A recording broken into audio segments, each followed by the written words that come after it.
നമ്മൾ പൊട്ടറ്റോ അരിഞ്ഞിട്ട് കുറച്ചു നേരം വെള്ളത്തിയിട്ട് വെക്കണം.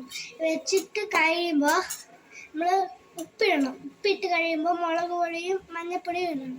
പിന്നെ കുറച്ചു നേരം ഇത് സ്പൂണും കൊണ്ടിട്ട് കലക്കി ഇങ്ങനെ വറുത്തിടണം.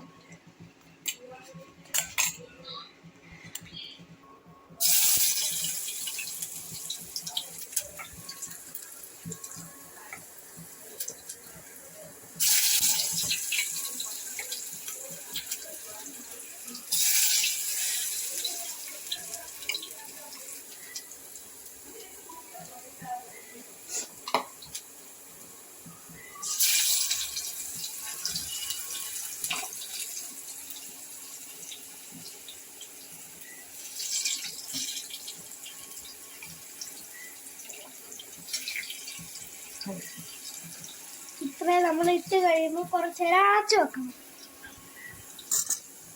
ഇനി നമ്മൾ ഇത് തിരിച്ചിടണം.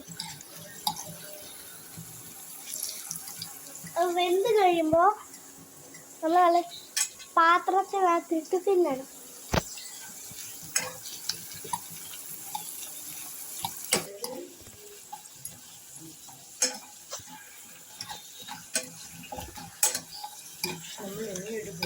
നമ്മളിനി എടുക്കുന്നു. നമ്മളിനി സോസ് വെച്ച് തിന്നുന്നു. ഇനി നമുക്ക് തിന്നു നോക്കാം.